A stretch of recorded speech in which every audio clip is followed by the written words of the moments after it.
Shadiversity. Greetings, I'm Shad, and as I have matured in life, I have found that there's a bit of a difference between my ability to enjoy a movie and how much I like it. That might seem rather odd. Well, of course, I'm talking about Star Wars The Last Jedi, and to say straight out of the gate that while I watched it at the cinemas, I enjoyed it. It was a very enjoyable, fun movie. And if that's all you need out of a movie, it's going to be great. You'll love it, okay? And I'm not trying to rob that from you because I'm actually with you in that regard. Yes, I enjoyed it. But as I reflect on the movie, not only have I found that I don't like it, I'm a bit more in the extreme opposite direction. I actually kind of hate it for some very important reasons.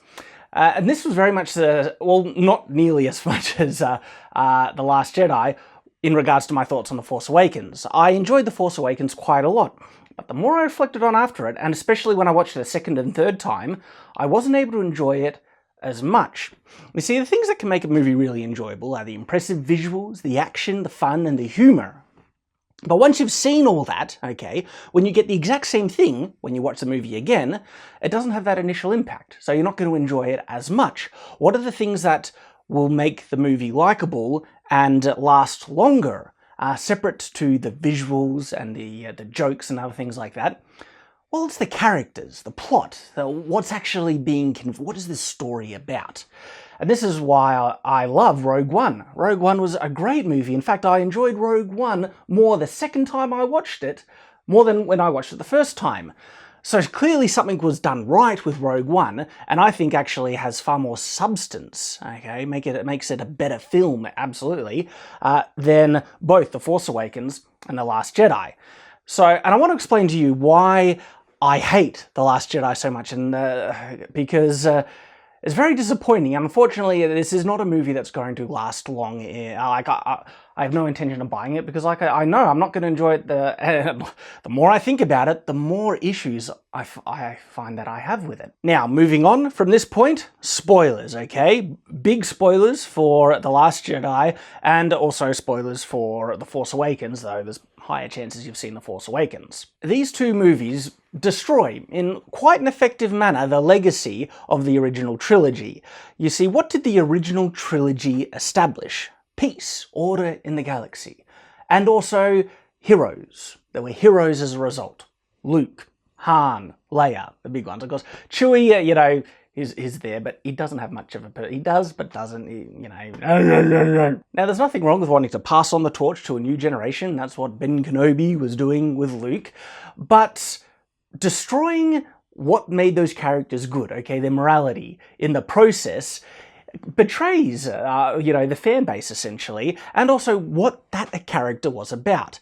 So, first of all, before I get into the characters, let's just think about the world setting, okay?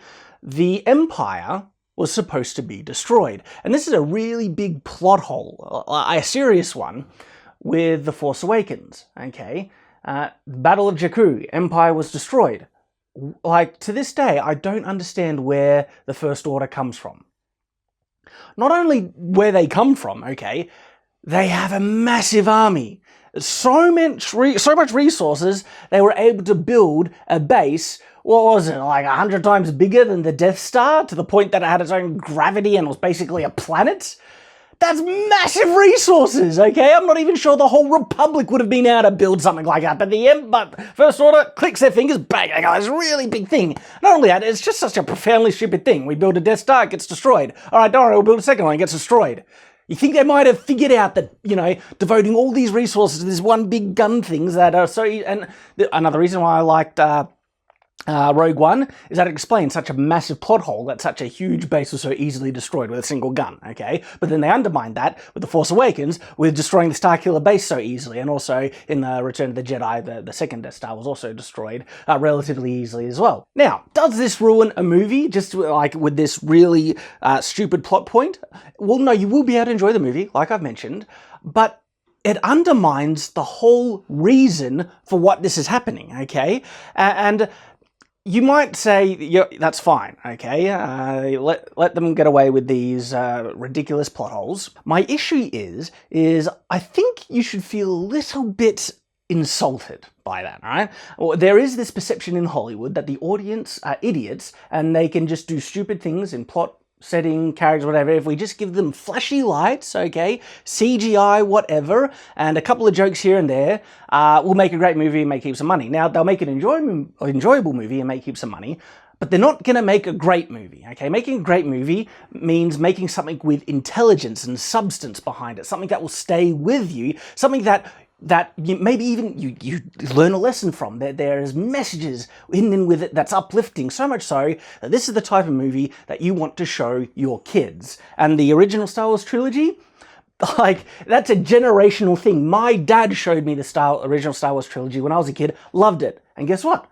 I show my own kids the Star Wars movies. These new ones, no, I couldn't care less. Like, it's in the same category as Transformers to me. Flashy lights, yeah, you'll enjoy it, but there's no substance here. So like I said at the beginning of this video, there were many things that I was actually able to like about this movie, but upon reflection, I have realized the underlying cause or reason for these cool things to have happened in the plot and, structure of the movie, those reasons are profoundly stupid.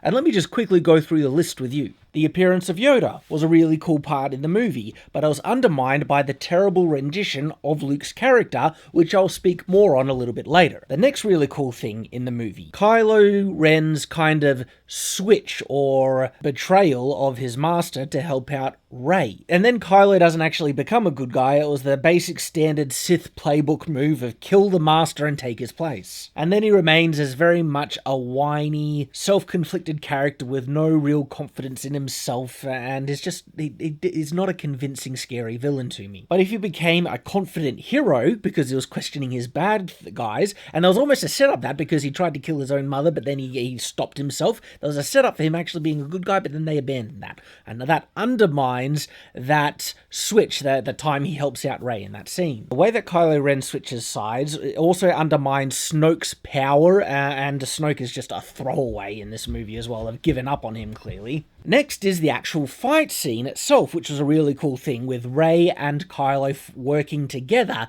The thing that undermines this is that Rey didn't train enough to be that good of a fighter. She only got 3 lessons from Luke and swung around a lightsaber like she has no idea how to use it. And my goodness, her moves were horrendous. In her training scenes, I mean. But no, she's only a little bit underneath Kylo Ren's own strength and ability in this fight scene. The next cool thing is the revealed plan to escape to the old rebel base. Well, that is undermined by that commander, I forget her name's thing. If she actually told Poe that from the beginning their plan was to escape to this old rebel base, that would have avoided the whole crappy Finn side story, and it would have avoided the mutiny completely. The other thing that undermines this is that they say they're being tracked through light speed, and if their real intent was escape to this planet, they could have easily have launched those ships under cloak and then have the main ship jump to light speed, because they had one light speed jump, that was the whole setup, which would have drawn away all the Imperial ships after them and allowed the people to escape safely to the planet. So that all undermines the cool plan to escape to the base. Next cool thing,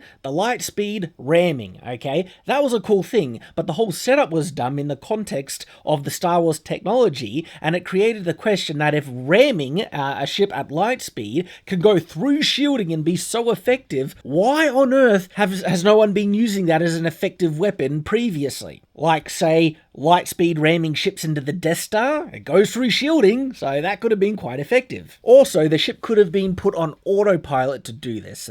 The lady didn't need to kill herself. And it could have been done a lot sooner and saved the lives of all those people shot down in the evacuation ships. As soon as those ships left the main ship, then ram it straight away. But no, she's sitting around for ages letting all the little ships get blown away until she finally decides to ram it. Which again undermines the awesomeness of that scene of the ship running into the other ones. Next cool thing. It is kind of cool seeing Rey be powerful and becoming a powerful Jedi, but like I mentioned before, she only got 3 lessons from Luke. No real training, and it took Luke months of training with Yoda to even get, a decent grasp on Force techniques. But no, Rey, she just now can use the Force really effectively because plot and reasons, which undermines the coolness of her becoming a powerful Jedi. The next really cool element in the movie was Luke confronting Kylo. Finally, but it took way too long for Luke to help out. And the lightsaber fight was very underwhelming between, the master and apprentice, so Luke just basically dodges a few hits. And in the end, he didn't even have the honor to be there in real life. He's just force projecting himself,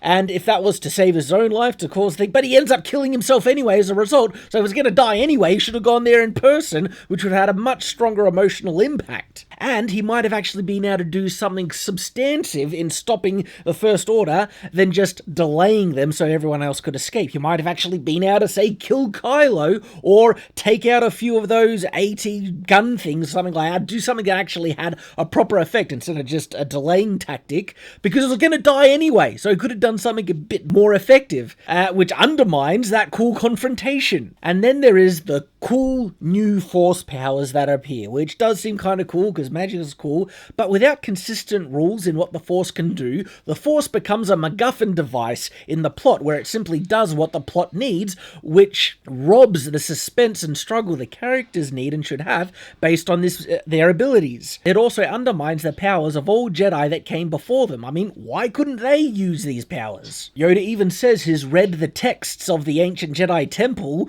but Yoda couldn't do anything like this, so Luke didn't learn them from the old texts. So all the cool elements of this film are undermined and ruined by their horrible setup and the underlining explanation for the need of these cool events in the plot. And then the very present or cause of the conflict of these two films, the rise of the First Order, the very structure of where this conflict is coming from doesn't make sense with the lore and the legacy that the previous movies established. And it's also just really, really stupid. Instead of devoting all these resources to building a massive Starkiller base, how many Star Destroyers could they have built with the same resources? How many, dreadnoughts that we, now see in The Last Jedi? How many dreadnoughts could they have made? They could have made so many ships that they could have had a stranglehold on the galaxy just with the resources there, but instead they put all the resources in one thing and it's so easily destroyed, bang, gone. But this is the other thing. Not only does this franchise undermine the legacy of the previous films, The Last Jedi undermines the legacy of the very previous film before it, The Force Awakens. They destroy the Starkiller base, okay? We assume that the First Order, whatever, is pretty much crippled by then, okay? That was their big gun. We didn't really see any other massive army or anything like that. So the First Order should have been on the ropes. That's a direct implication of what happened in the previous film. But in this film, the First Order is pretty much conquered the entire galaxy and they have this massive army and they're unstoppable. Where the hell did that come from? And I don't think massive levels of stupidity in regards to the plot setting and, the whole setup of the film should be ignored by anyone, really? Okay? Don't let Hollywood get away with it. Don't let them assume you're an idiot. This new franchise should have started from a position of strength where the Republic was in power, and they kind of had it. The Republic was there, but the First Order just appears out of nowhere, all right? If you're going to have a massive empire that's more powerful than the Republic and everything, build a Starkiller base, explain it with logic somehow, but that's a tough one to explain. In fact, we would have had far more invested. In fact, I think we already did, but they just brushed it aside. We are far more invested with the achievements of what the characters did achieve in the first three the first three films, the original trilogy. They destroyed the Empire, they re-established the Republic, and because of the characters' sacrifice and struggle to achieve this, I have a bit of, sentimental attachment to that achievement because this is the achievement of the characters I love. They have built something that's just and peaceful, order is in the galaxy, and so the threat to that now, I would be far more invested in, okay? So these films would have been so much better if this new trilogy could have been structured around the struggle to protect and maintain what was achieved in the previous three films. But in these ones, they just throw it out the window. They don't care about what was achieved. In fact, they want to recreate those first three films so much that they want an underdog story. They want a rebel alliance trying to fight against an empire. We already had that story, okay? So that was the betrayal of the legacy of what the original trilogy established, but then they betray what the characters were like, okay? And so many people seem to have glossed over this really important thing, right? Han Solo is, the story of him was he was a rogue, but he becomes more noble, more heroic, and Harrison Ford wanted him to die in the Return of the Jedi to show how much of a hero he really became. Like he did this heroic sacrifice, and that actually would have been a really great conclusion to the arc of his character. But instead, they have this new movie, Force Awakens, and he has a child with Leia, okay, and he becomes bad, and he kills people. And what does Han do? He runs off like a whiny little baby, and basically abandons Leia, abandons the cause for fighting for good. He doesn't care about the First Order rising or anything like that, and he becomes a selfish smuggler, which literally undoes all the character progression he had in the first trilogy. And it's a profoundly douchey thing to do. My son has just gone really bad, so I'm going to run away and not try and bring my son back. I mean, he tries to bring his son back in the movie, but what about all the years preceding what happened?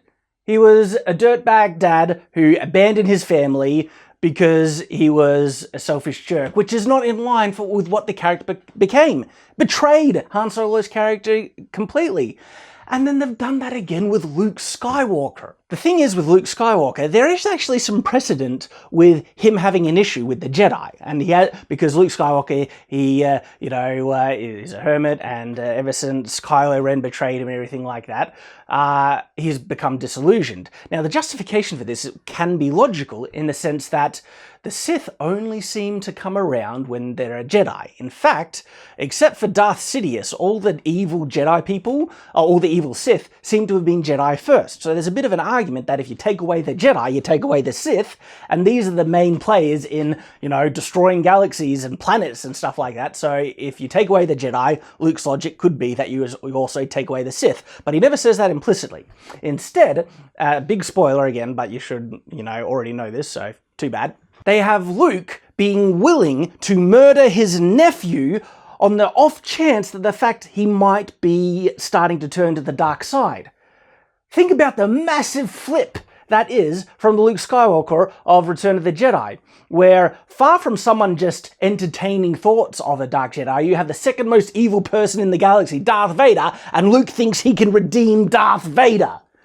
Then he gets his nephew, and far from being an evil, genocidal tyrant who has destroyed planets and everything like that, he has just been listening to another Dark Jedi. No, I should kill him, and then, no, I'll stop killing him. But even going that far is a massive betrayal of Luke's character. I mean, my goodness.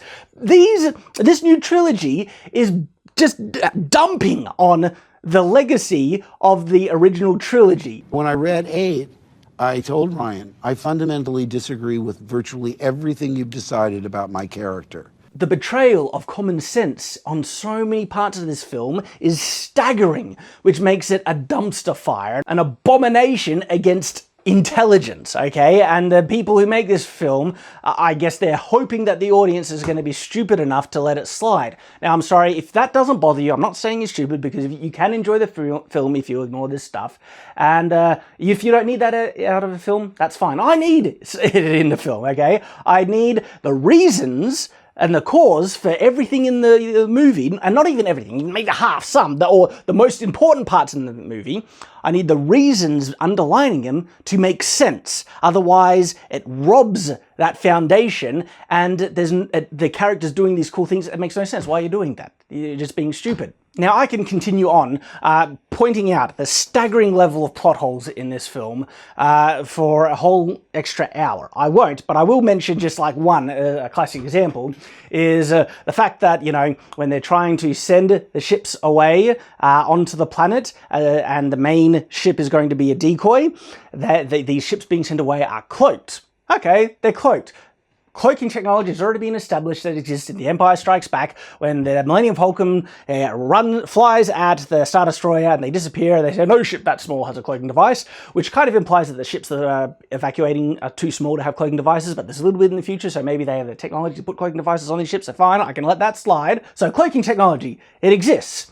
But then they just pull out of their butt they can do a cloaking scan and detect cloaked ships, which kind of undermines the purpose of cloaking technology. In fact, you wouldn't really be able to call those ships cloaked if they can be scanned to be seen. In fact, when you want to scan for ships, you would want to use the scan that has the highest likelihood of detecting all ships. So you wouldn't just have a regular scan and a cloaking scan, you would just have scan that would detect everything possible, and they would be scanning constantly, at the very most every 5 minutes, for any ships that might be appearing. But no, they have a regular scan, but then they can do a specific cloaking scan only when someone tells them that you got to scan for cloaking scans to detect the ships that are cloaked, and it's just profoundly stupid. But look, and that's just one plot hole amongst so many. If you want any more, I'll actually refer you to a great video that Angry Joe has done, pointing out these major, horrendous plot holes in this film that have ruined it. They've really just butchered this movie on so many levels, to the point that even the fun parts, they can't save this movie at all for me. And I don't see myself seeing any sequel to this franchise. I love Rogue One, so maybe these extended other Star Wars films I might watch, but the actual sequels following the Rey story and stuff like that, I'm not invested at all. I couldn't really care less. In fact, I think they need to reboot the reboot, in all honesty, to save the legacy that they are just completely destroying wantonly, without a care, of the first trilogy. Let Luke be the noble Jedi, let the rebellion have the peace that they established in the fight to protect it, and let Han Solo be the hero he fought so hard to try and become. Oh my goodness. Anyway, that's my rant, guys. I don't mean to try and ruin the film for you if you're the ones who really, really liked it, because bringing it back to what I said at the beginning, when I did watch it, I enjoyed it as I watched it, but I will not be able to enjoy it nearly as much a second time or third time. It'll just get worse, worse, worse. And as I reflect on the reasons for the things, or like the reasons for those fun, parts in the movie, they get undermined completely, because the things, the reasons, the foundation for the characters' actions and just the whole setup of the movie is stupid. There you go. I had to rant, get that off my chest. Sorry, guys, again. But I look forward to hearing your comments. What are your thoughts on The Last Jedi if you've seen it? I look forward to reading them down below, and I'll see you later. Until next time.